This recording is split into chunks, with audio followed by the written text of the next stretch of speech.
every news brings a new insight, new dimension, new info. And that's what we do here on SSM Between the Lines. Between the Lines, you're welcome to Between the Lines viewers. My name is Matt Godwin Iweajua, and you're on with us Monday, today, the 13th of May, 2024. As usual, we have these great coordinators, friends, brothers from different parts of the world. Joining me this evening here is Ogbeni Olayinka Raji. Ogbeni Olayinka Raji. Good evening, Mark. Nice to be here again. Good evening, global viewers. Welcome to our program. Yes. Thank you very much, Ogbeni Raji. For now, I think we're the first two early birds. Two early birds. So we'll pick all the worms. We'll pick all the worms. You're welcome, Raji. Like we say, This is our program where we keep people updated. You know, there's something about news, Raji. Let's talk about this. There's so much going on in every point in time. News fly like seconds. You know, there's an occurrence in one part of the world, there's an occurrence in the other side. There's this, you know, it's always on somewhere, sometime. But what we do is bring that resourceful ability to connect those news together and make sense out of it. Is that not so, Raji? Yes, fantastic. That's what we do. That's what we do, and you're good at doing it. We're good at doing it. Thanks. So you're welcome, Raji. I mean, all of the news, even here in outside Nigeria, is Prince Harry, Meghan, the wife, Prince Harry, Meghan tour in Nigeria, Prince Harry, Meghan tour in Lagos. You know, now what we saw is this couple were treated like rock stars in Nigeria, you know. So yeah, let's see some shots and we'll talk about it. Let's see some shots.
In-laws.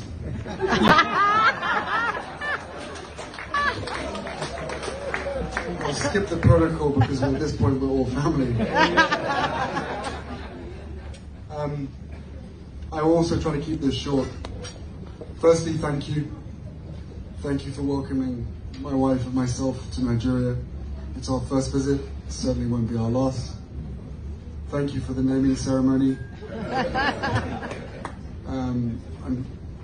I don't know how I got dragged into that as well. But to be able to witness it next to my wife, it means a huge amount to both of us, but especially her. So thank you for that. Thank you for that. Those were words he gave after some of the events. Okay, it was a 3-day visit of Prince Harry and Meghan, the wife. They visited so many places. And let's bring in our man, Dr. Godwin Ibe. You're welcome to Between the Lines Monday. Thank you so much for having me. Thank you, viewers, for tuning in too. Nice. So you didn't come late. Even though we came late to catch the early warm, you know. So, there are still more warms for you. Anyway, we're talking about Prince Harry and the wife visiting Nigeria. And we are looking at all those events. We had some clips to some of the events. They visited a lot of places. They rounded it up with visiting Lagos, and went through a lot of programs, events. That was ceremonies. Prince Harry bringing in playing basketball. Before we go into more discussion, let's bring in our diva, Fiona Akanu. You're welcome to Between the Lines. Hello, everybody. Thanks for having me. Welcome to all the viewers. Welcome, Fiona. Thank you so much, Dr. Godwin. Thank Good you. evening, Lady Fee. Good evening, Saraji. Yes. Welcome. Okay. So, yes, Fiona, you didn't also come late. You came right on time. It's Meghan, Prince Harry and wife, Nigerian tour. We know you're not. Anyway, it was a beautiful tour. I share her emotions. Yes, they were treated like rock stars in Nigeria. They visited a lot of places. They played the game. Now, the idea is he's bringing his. He has that initiative, that Invictus game. I think that's Prince Harry's Invictus game. Invictus game, and he's bringing that to Nigeria. Yes, guys, let's hear from you all. So, what is it, Raji? Did you experience any of the visits? What for? I was home enjoying myself. I didn't even give them an inch or a minute of my time. You didn't give that, but I mean, coming to launch that game in Nigeria is not a bad idea. I mean, it's a game that involves the handicap, servicemen and women that are probably handicapped one way or the other, and get them to feel life too. Get involved. Yes, Fiona. What's your take on that? Let's hear you. We know what you normally say, but I mean, this one is not a bad idea. So, yeah. So, I mean, it's lovely. The Invictus Games are fantastic. The idea behind it. I mean, this started 2014. He's also an ex-military personnel, and he's quite conscious of the fact that people that are differently abled probably don't have the same access to taking part in sports and games, etc., etc. So it's very nice for him to highlight that, wherever he had gone in the world. I mean, that he went to Nigeria to do it, for me is really neither here nor there. We got so many problems, so many issues. I don't really, it's whatever. So for me, it's like, okay, it's nice. As you said, they were treated like rock stars. They were more like celebrities, really. It wasn't like a head of state visit. The royal family here and the government were quick to say, listen, it's nothing to do with us. This is their private arrangement. So really, that's their private arrangement. That's their private business. They were treated like celebrities. And yeah, I have, that it's nice, but it's a nice, we don't need it. It's just a nice to have, but it's whatever. But with the lady telling us she's 43%, is it 43% or 47%? Yeah, but yeah, that and so but don't we get all me know started. we all know that yeah, exactly, it's a big and so what, because at the end of the day, how many Black or African descent Americans have Nigerian heritage? There are thousands and thousands of them. This is no news. Millions. So I don't think that we need to be excited about that. That's not going to make her pro-Nigerian. That's not going to make it. So for me, I just think, and it's a big, for me personally, it's and so what, really. I have lots of Black American friends who are Geechee, have they got Nigerian descent and all that, and there's no belly aching about it. We just we all enjoy jollof rice together, and we just keep it moving. So I don't really know.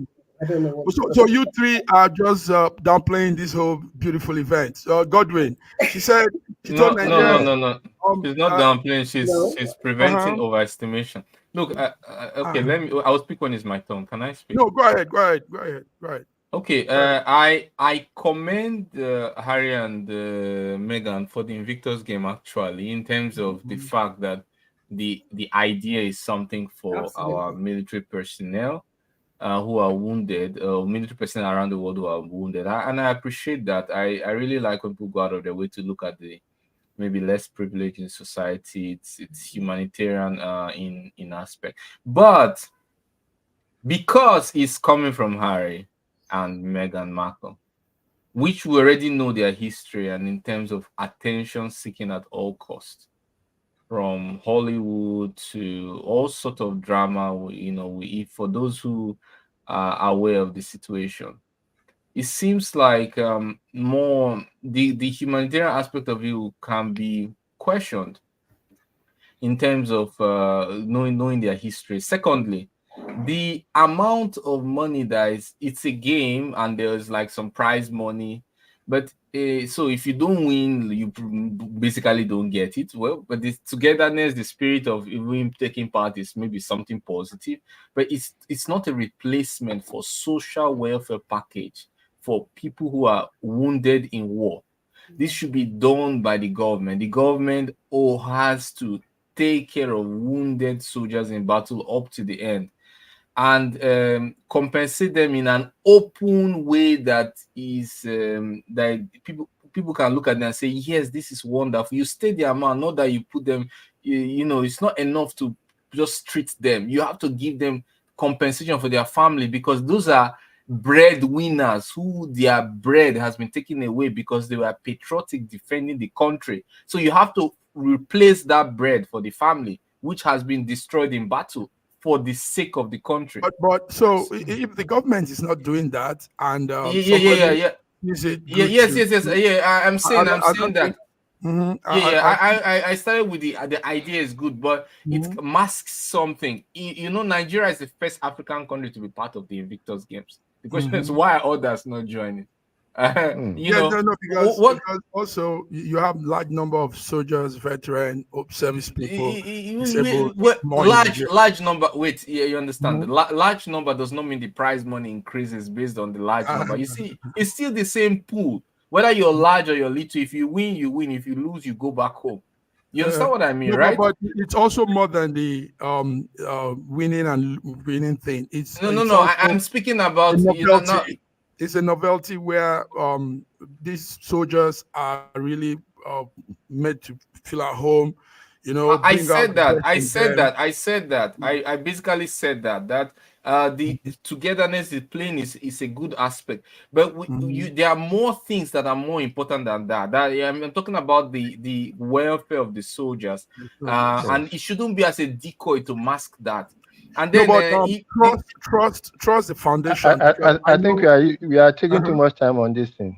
Yeah. Okay. Let me just round up one more thing concerning the DNA case. For God's sake, we are 98% similar to monkeys by DNA. So should we now identify with the jungle? So I really think that. I don't think that's the concept. Okay, but anyway. It was a beautiful outing. 3 days, beautiful outing for them. Yeah. If I should use the word, very humble to be in Nigeria, in motherland, and they are back to their base. Let's go, guys. Somehow you three don't seem to see it with me, but it's okay. Diverse views and opinion is okay. Let's come to more of. You don't like colonialism, that's the problem. Yeah. More issues, burning issues. Rivers crisis, Rivers State, Nigeria, that part of Nigeria that is very integral part of Nigeria. I mean, a major part of our income comes from that state. But somehow things doesn't look too good. Can somebody make a sense of what's happening? Raji, give us a breakdown, run it through with some, few minutes. Let's have that overview. Yes. First and foremost, I want to quote Wike himself that if a person stands election on the platform of Party A and gets voted in, and having been voted in, he now decides to go to Party B, that person should automatically lose his seat, which is what is now applicable to the 27 PDP House of Assembly members who got into the House of Assembly by as PDP members, and then now got in there and now decided to go to APC. by that moment they have lost their seat. There are only now only three members who are still with their original seats and are all PDP. And therefore, until another election is held to replace those people who left the party, who left their seats, Raji, we can't hear you. Okay. I can hear you. You can't. I can hear you. I No, can Can you hear me now? I can hear you. Yes. Okay. Now, as I was saying, the 23 or so PDP members who moved over to APC after winning the election have thereby vacated their seats. So at the moment, there are only 4 or 5 members of the Rivers State House of Assembly who are genuinely elected, and until the seats of those who left are filled, those 4 or 5 members will continue to run the affairs of the Rivers State.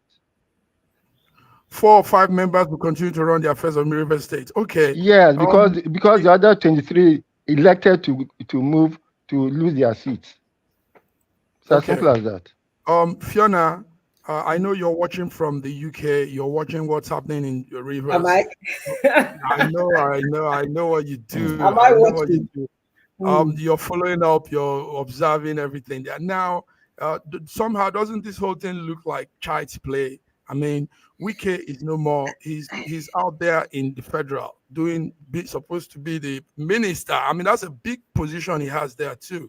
But him meddling, coming back and forth into the Rivers State government issues, I see it now as little kids, very immature, very. What do you think, Fiona? So this is what happens when the old brigade doesn't step aside for the new brigade to take charge. That this is what's playing. This is my own layman's view of what's going on. So the old brigade is supposed to have stepped aside. The new brigade is supposed to have come, done things in their own way, but the old brigade is still trying to manipulate and control what happens on the ground. This is not the only state this happens. It just happens that there's a friction of minds. It happens in other states I won't mention, where the outgoing governor kind of presents his own candidate and fights tooth and nail to ensure that their own candidate is elected so that they can continue their free passage around the state. So that this is happening, it's unfortunate, but it's only happening because there's a difference of opinion between the two men. If the two men were in synergy and in agreement, all this thing that's going on won't be happening. So to me, it's just a function of two grown people that are not in agreement over something. Either they had an agreement before and it fell apart, or whatever it was that happened. But that's how I see it as a layperson, because I can't imagine. And for me, really, in all this, what I'm thinking about is what is happening to governance in Rivers State as we speak.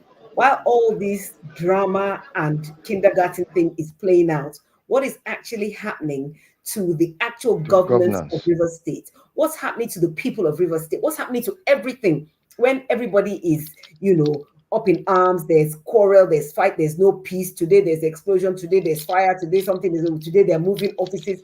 It must be absolute chaos in there. And in that chaos, there will be some people that are going to be making serious money while all this chaos is going on. I'm sure of it. So, for me, I just think it's unfortunate. And at the end of the day, the people that are going to suffer the most is going to be the people of Rivers State. It's not Fubara. It's not Wike, definitely, And it's just, and I think Bola Ahmed Tinubu actually waded in on this. And, well, I read somewhere something about he said something to Wike.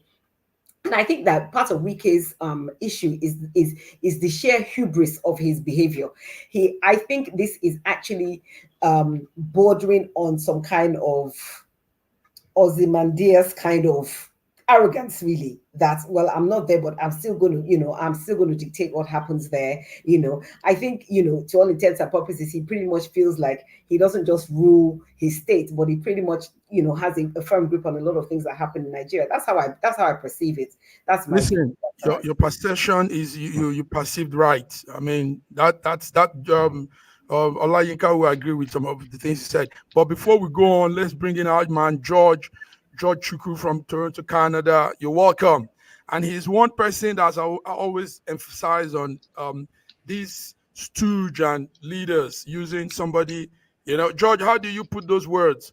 How governors bring in somebody and that person becomes a stooge for them, continues that their power. George, can you hear us? Yes, I can hear you quietly. Can you hear me? Yeah, we can. Go ahead, Yeah, George. Okay. Yeah, I just want to acknowledge all of you here and viewers from around the world. We are coming down from Square One in Toronto. This is a big mall here. So I'm here doing a project. So I decided to join you all. Yeah, I heard what you guys are saying. What we need to actually mandate to the president is that he is supposed to put his mad dog in check. The President Ahmed Bola Tinubu, if you are not careful, this your FCT man will put you in trouble. You have already violated the Constitution by allowing the 27 people that just stepped out of their own party to another party to continue. That is a violation of the Constitution. Therefore, you must be very careful what you are openly supporting. Put your mad dog in check. Have him to man FCT and leave River State alone. These people have suffered enough. I don't know why you're allowing this to happen. And some of the people that are supporting you are allowing it to happen. They better give you a good advice to choose wisely. Tell that man to step down and man FCT and leave River State alone. Allow Governor Pubaru to govern the state. This is absolutely absurd. What kind of nonsense is this? What kind of country are we running? The man is just, shaming you and you're just ignoring him.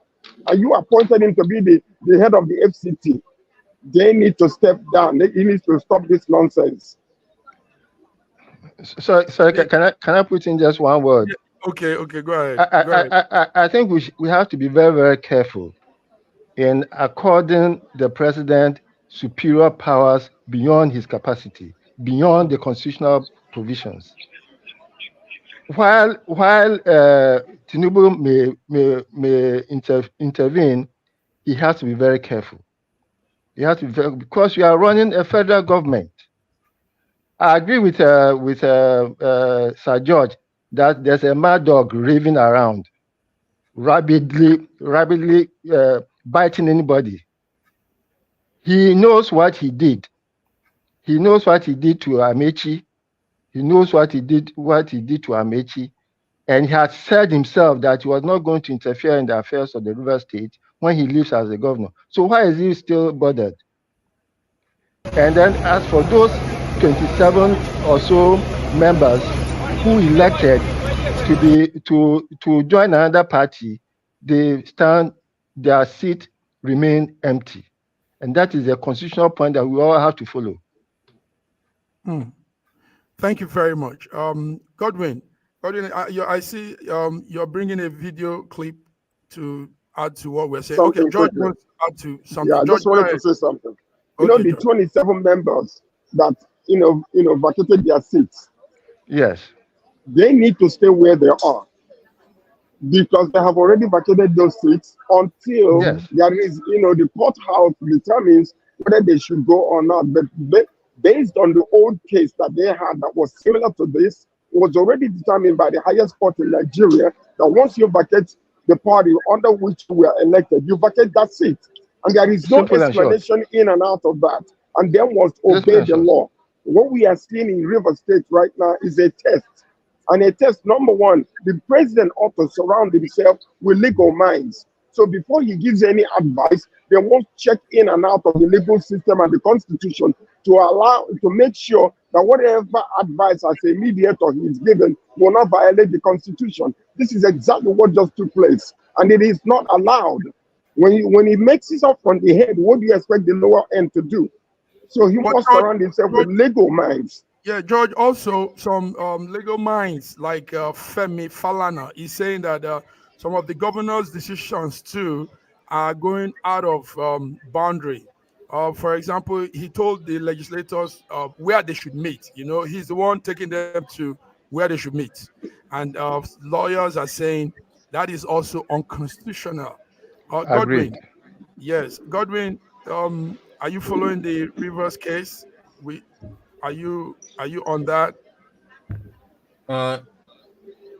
Yes, not so closely, but I understand the power struggle and the crisis going on. I think my colleagues have said all that there is to say. I have Okay. nothing more to add.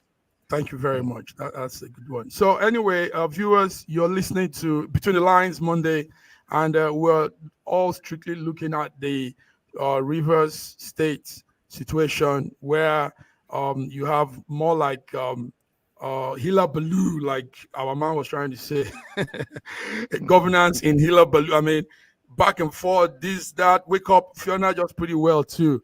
And some of those things, we don't even know who's behind them. Those explosions, this one happened, maybe still part of their the sinister motive from some of the ends. All right, guys, thank you. Thank you, George. George, you did this so well. Let's move on. Godwin, you have something you want to show us. Let's see what that hit story is. Go ahead, Godwin. It's about the Belgorod crisis. There was missile attack reportedly, allegedly by NATO weapons, but I think the little can doubt that right now. It's NATO weapons being fired by the Ukrainian side on Russian city of Belgorod, on an apartment house that has led to the death of 19 people. You can see the guy being pulled out from the rubble.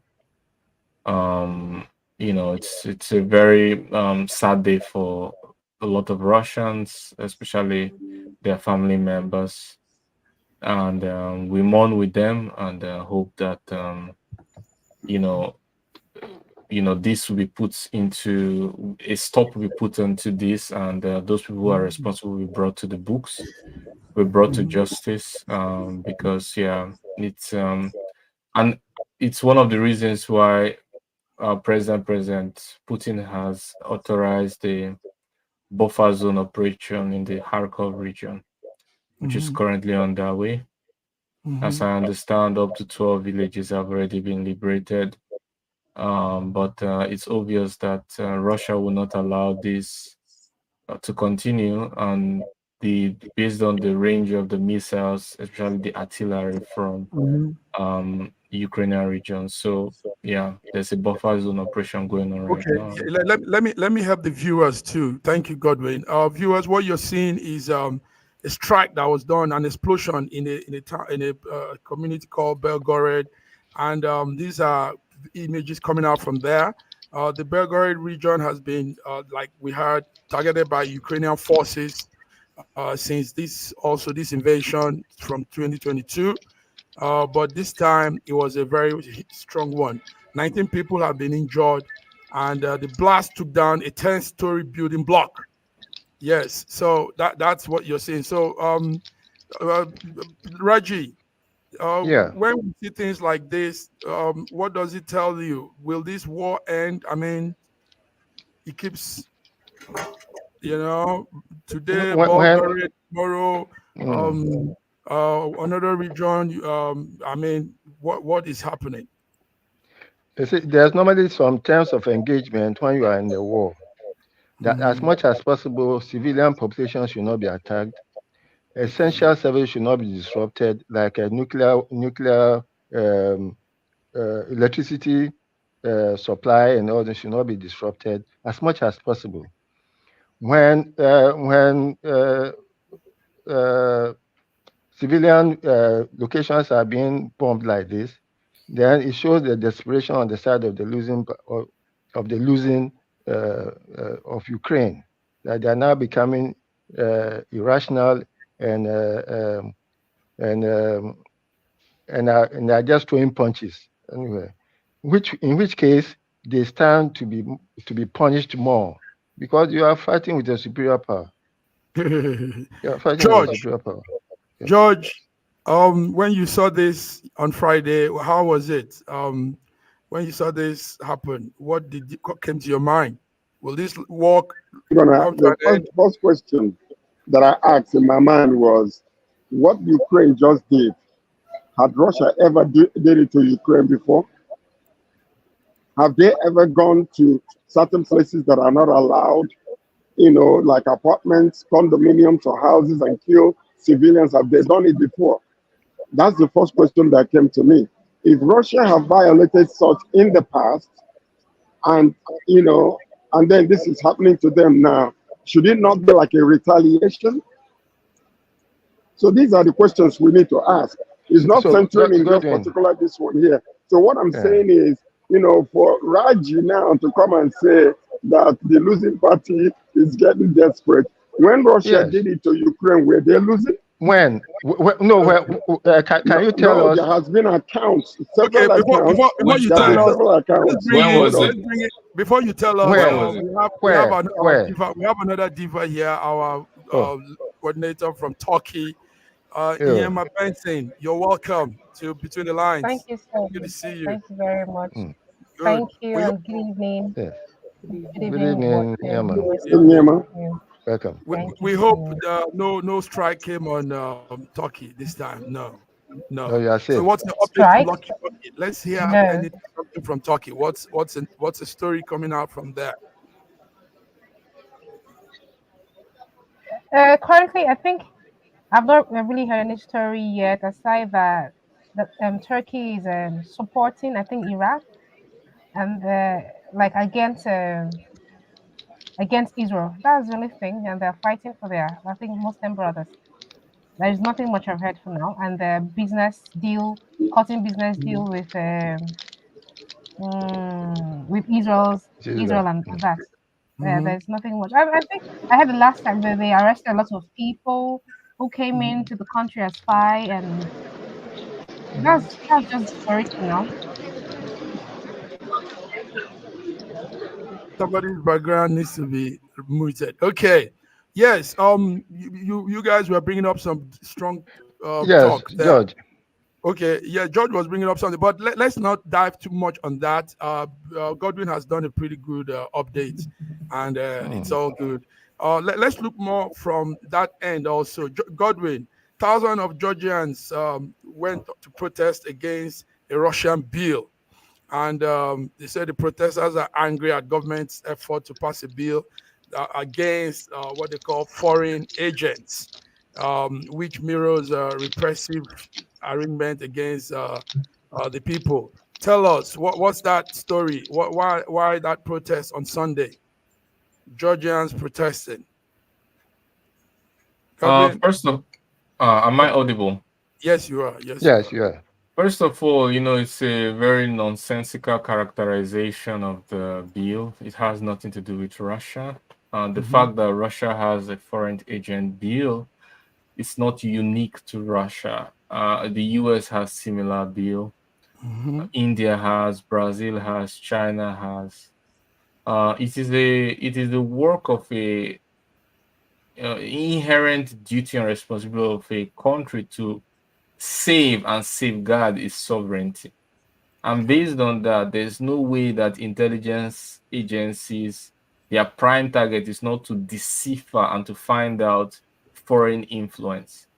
And sometimes, as we see in most cases for the big powers, this is enshrined in the law and in presidential decrees that when you are funded by foreign government, foreign organizations to a significant amount, you ought to declare it.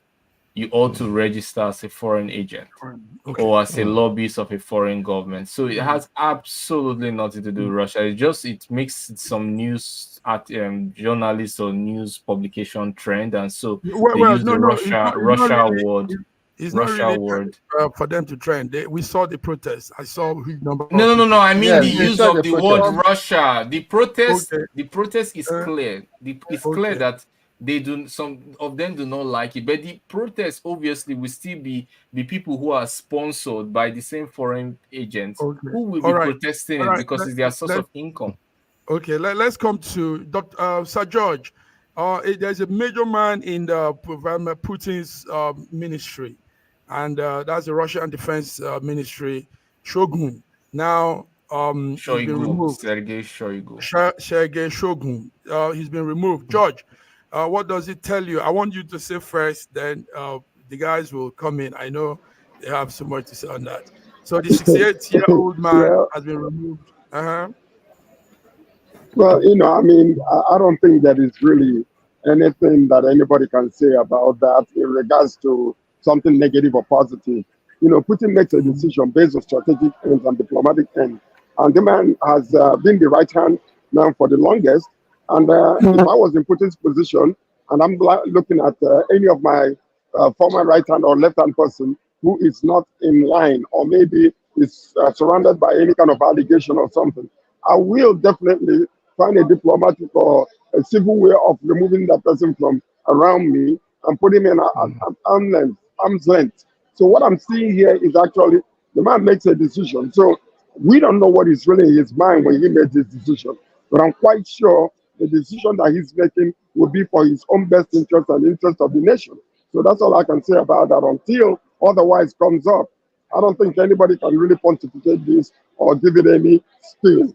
You can go left or go right on the decision why he did that. So we really don't know unless it comes out of his mouth.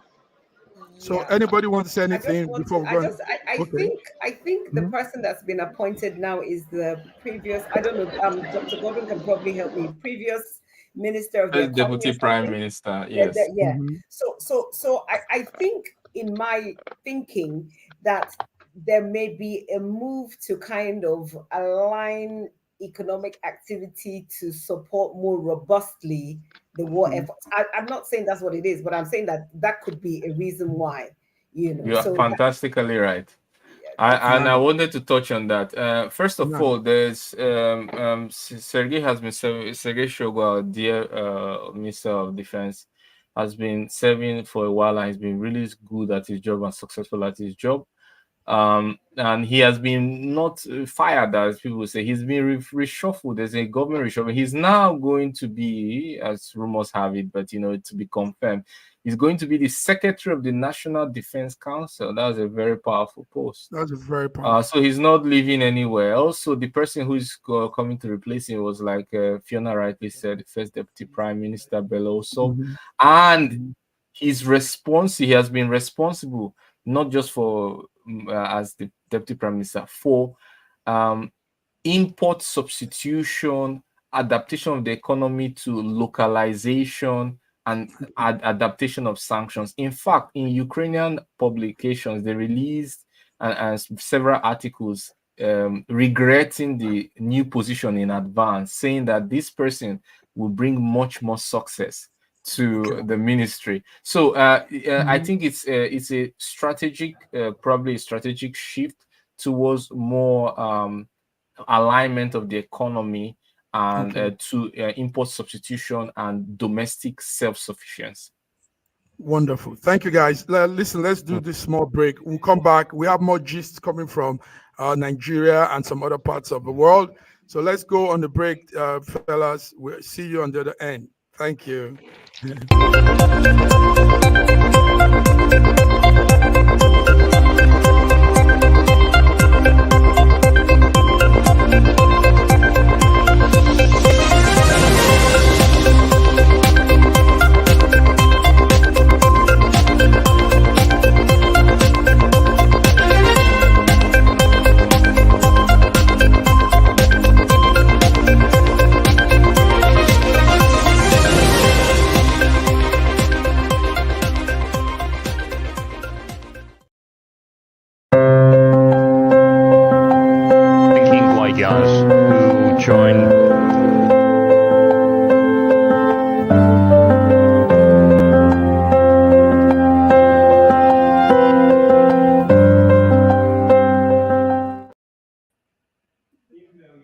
Yes, viewers, you are tuned back to our program, Monday Update program, Between the Lines. Between the Lines, guys, there's something that has never happened before in Edo State, Nigeria. Edo State, Nigeria is the south of Nigeria. And we saw mass protests, people on the streets, priests, palace chiefs, storming out of the street to protest against the monarch, the Benin monarch.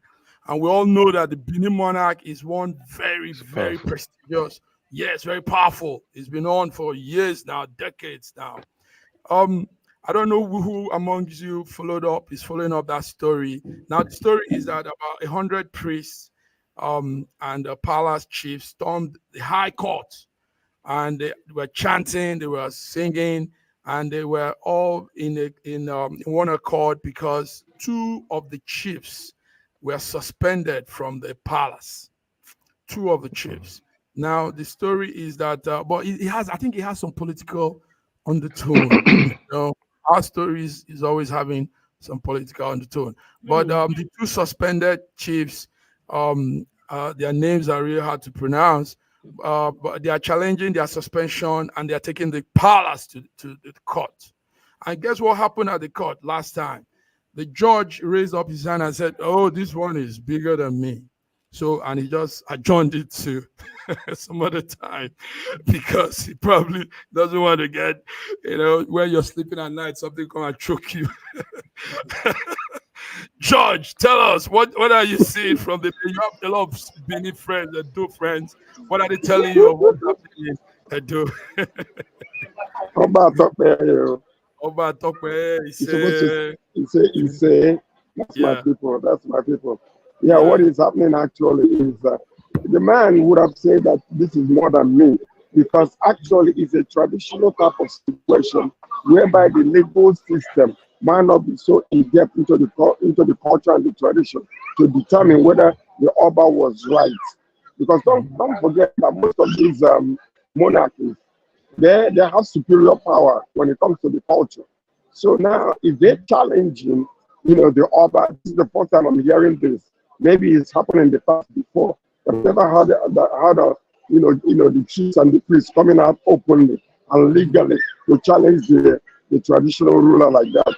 So I'm not quite sure, how the case is going to end, because the legal system might not have enough traditional knowledge about what the powers of the Oba is and what the limits of it is when it comes to telling what some of the chiefs that they need to go to vacate their offices. So I don't know. I'm not sure. Since I'm not from Edo State, I'm not quite well versed in their own tradition too. Okay. Yes. Reggie, go ahead. Now, the two chiefs were suspended when they came to Ife to assert that indeed Benin came out of Ife. There have been this controversy about which one is superior. Is it Ife or Benin? And according to Yoruba history, the first Oba of Benin, Oramiyan, was a loan from Oduduwa to the Benin, because they couldn't govern themselves. They needed somebody who could govern them. And the house of Oduduwa loaned them Oramiyan.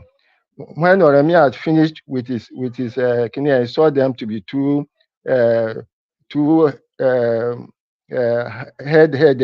hard-headed. He gave them his son as the new Oba, and then he went up further on to go and continue with his sojourn in Oyo. So there have been that controversy, and it has been on for some time. Now these two chiefs went to the Oni of Ife to confirm that indeed the Oni is superior to the Oba of Benin. And when they came back, they were suspended, and then they are challenging their suspension in court. And just like Sir George said, this is not a matter for the court. It's a matter for the traditional system. And therefore, the Oba, the judge who threw up his hands that, hey, leave me alone, this is beyond me, knew exactly what he was doing. Wow.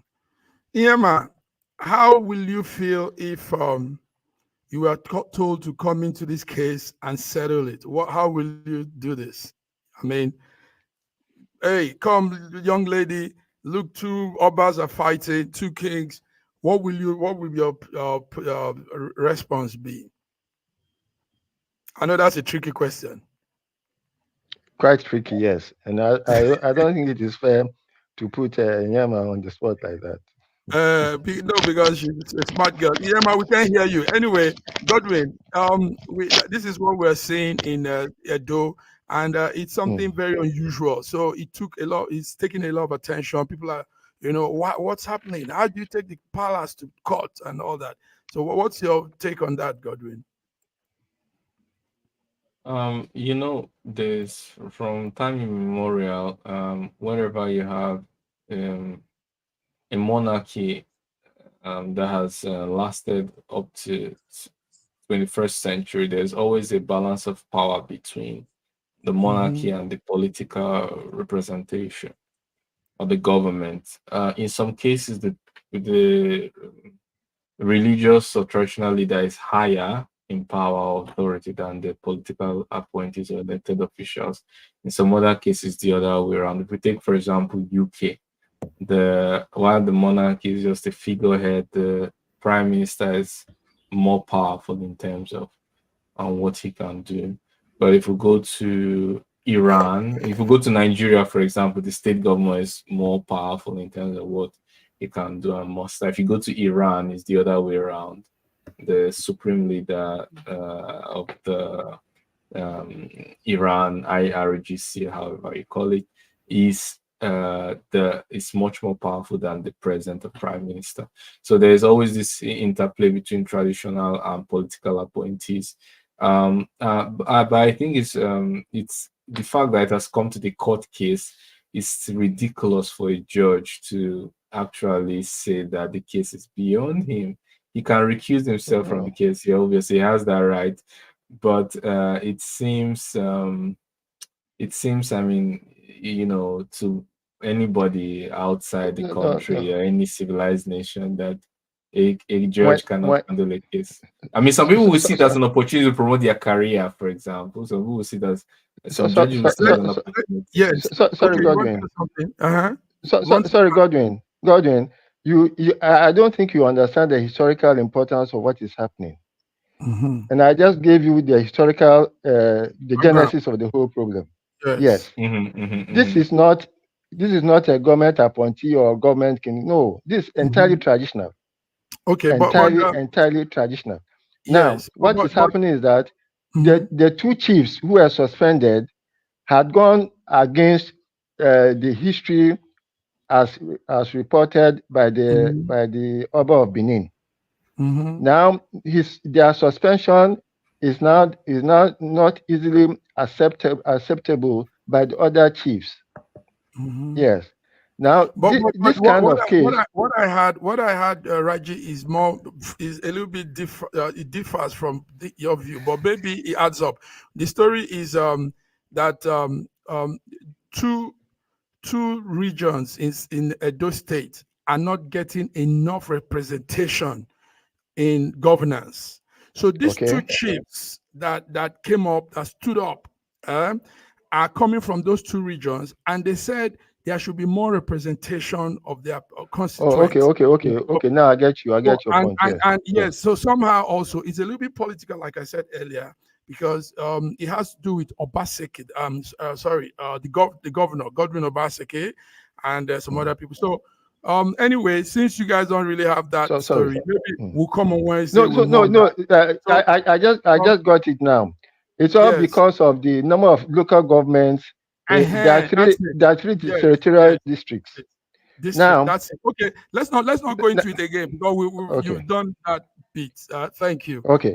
More little stories to go on with. Viewers, thank you, Godwin. Thank you, George. Let's come to something that might interest Yema. We want to hear her talk. Our girl, we're coming to sports now, and we have our girl. You all know her. That's Amusun. Yeah, she set a new world record, 100 hurdles in Jamaica. There's a competition going on now, Jamaican Athletes Invitational 2024, right in Kingston, Jamaica. And our girl pulled up very well. So, guys, do you...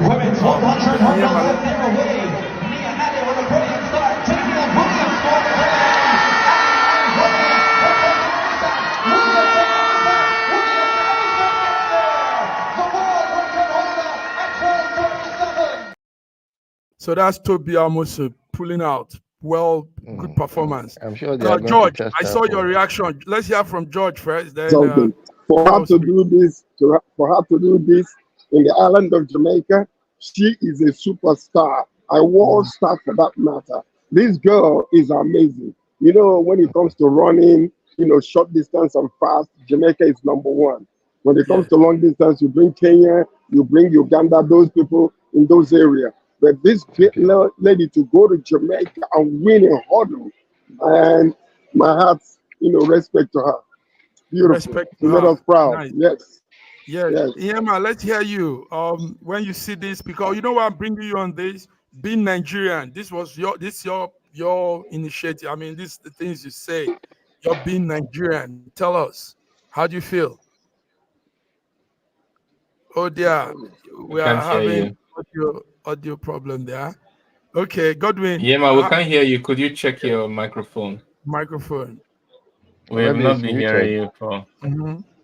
Or maybe it's muted. She's muted. Yes. Okay, Godwin, go ahead. Godwin, say something before she gets it. She's Toby Amuso is she's a beacon of hope. She's a paragon of excellence. She's amazing. I've celebrated her countless times on all my social media pages, all our organizations. We talk about her. She really is very motivational, a figure to look up to, inspirational for so many people, especially for women who believe that believe that they have limitations in what they can achieve or in the society. You know, it shows that you can, no matter who you are, where you are, what gender you are, you definitely can achieve the greatest heights. And I'm proud of her. And for her to do this in Jamaica is double. It's wonderful. I congratulate and celebrate her. Yeah. Thank you very much. And I'm sure there's a lot of envy now.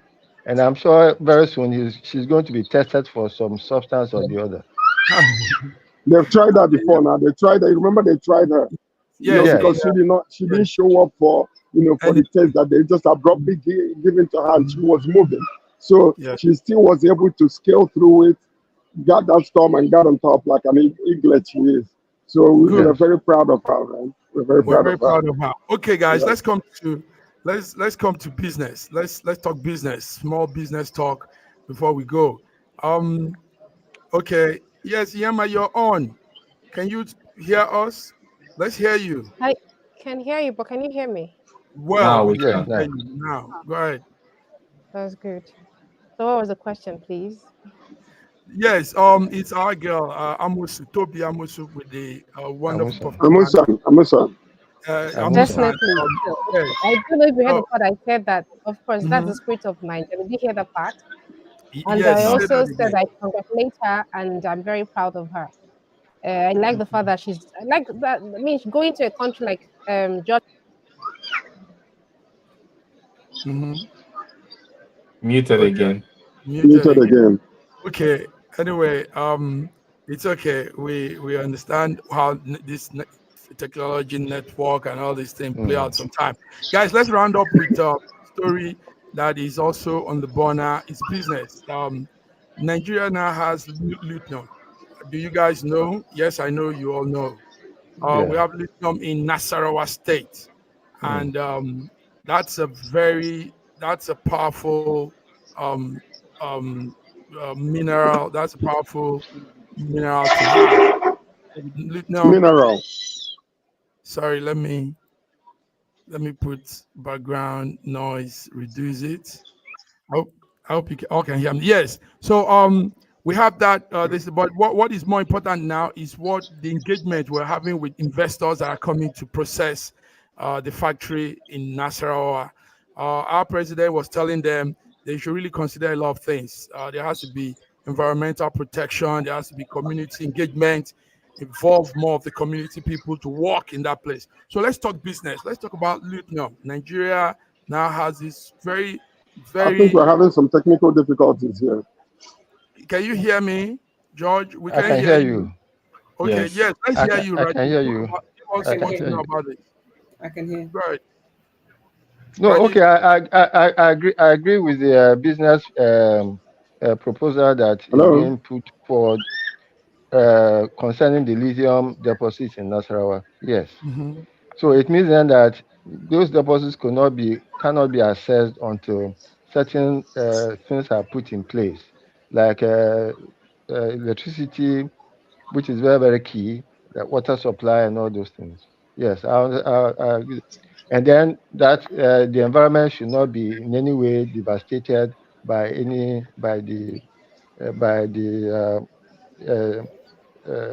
taking out extraction of all those minerals, because the extraction is very, very dangerous. They use a lot of dangerous chemicals to do the To do that. extraction. Okay. Yes. So Fiona, Yes. I remember you were saying something earlier on this. When we discovered these minerals, very special, this high grade, these are things that resources that the world is looking for, and we have them, but it doesn't make any input into the good life of the citizen. What's your view on that, Fiona?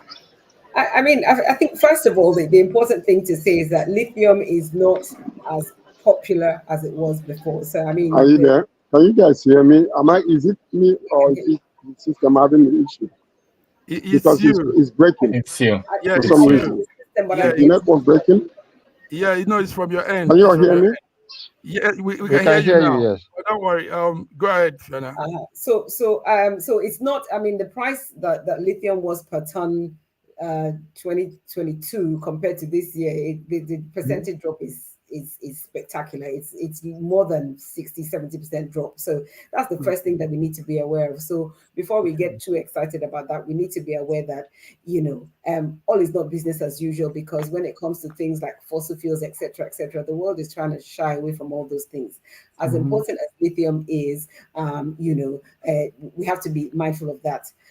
Point two really is that our antecedent has gone to show that that we're going to talk about all these things theoretically, and then in practice, what is going to happen is that there will be damage to the environment. Even the amount of water that it takes to extract 1 ton of the stuff is the amount of, so it's going to have an impact. And we're talking about a state that has a minimum, I think 20%, the minimum amount of rainfall every year. So in terms of the amount of water that's going to be used to mine this lithium, it's going to have a knock-on effect one way or another in the community. Thirdly and finally, our antecedent and our history has not shown that we're very good at following the proper protocols when it comes to extracting anything that occurs naturally in our, I mean, I think we can just go to River State and look at what's happened in the waters there. So I mean, that's one thing. Then the fourth thing is that I hope we're not going to have a case where we're going to have 5 people that are going to sit on all the lithium deposits, and it's going to make absolutely no difference to either the community, the state as a whole, and Nigeria really at large. So, so those are the things that really concern me when things like this happen, that really, is this really going to be a positive net, or are we going to be seeing the sort of scenes that we see every day? I think Ms. Benson talked about this last week or so about, the state of rivers, and I actually sent you a video as well. So the thing is that all well and good, but, do we need to get too excited about it? I don't really think so. All well and good, but we don't need to get too excited about it.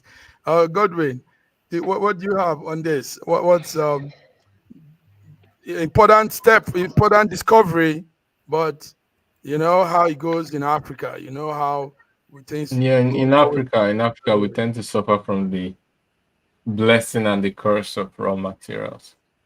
I mean, it's good to have them, but at the same time, it's important to be able to add value to them before you export them. Otherwise, you end up importing goods that are made from this raw material at more expensive rate, and you lose your sovereignty and independence. So I think that the government should do more than production or getting it from the ground, but they should also try and fix and direct the production of the factory to the production of the industry towards industries that add value and produce. For example, which sector? We can talk about the electric car sector. We can talk about batteries. We can talk about places where high, not long capacity, not long duration of battery life, but where high capacity and swift capacity is needed. Lithium ion as an electrode plays a very good role. So we can look into how we can into electric batteries and components as not only is a source of renewable energy, but as also a source of export, which you can export to other countries that are not as blessed as we are. Wow, that's good. Okay, viewers watching, that's how it looks like in the raw state. Let me just say something. Okay, go ahead, George. Yes, we can hear you now. Go ahead.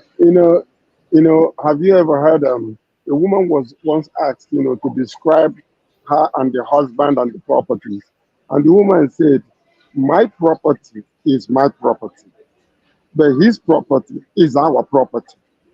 This is exactly the same way Nigeria has been operating. Anything you find in the south belongs to the whole federation. But if you discover them in the north, they tend to keep it to themselves, not publicize it so much. There are so many minerals and so many mining places. There are things that are being mined illegally and legally, but it does not come into the coffers or the revenue of the nation. And most of them are from the north. If you have noticed that, I don't know if you guys have noticed it. So the point is, lithium is what Niger Republic used to put, send to France. Wasn't it the same substance that France actually used to? No, they have lithium there too. They have lithium there too. Yeah, they do. They do. So what I'm saying is this: what by Dr. Godwin is saying is, these are facts that we need to understand. Number one is, first and foremost, not to just go and jump and say, okay, we have this. Let's discover exactly what India is doing. If I have something, if you want what I have, if you want to produce something with it, come to my country, build a factory there, we will supply you, you produce it, you give us a job, you pay our taxes and revenue, and you can ship it from our country. That's what most of these other nations are doing. India refuses today, Indian refuses to allow Elon Musk to ship cars to their country. The deal is, come to my country, build your factory there, assemble the vehicle there, meet up with all the requirements, give us jobs, and then we'll allow you. So Nigeria needs to come to that place, because many nations, lithium is the only mineral that they have, and they are able to sustain their economy with only that lithium. So we need to be very careful how we manage these things.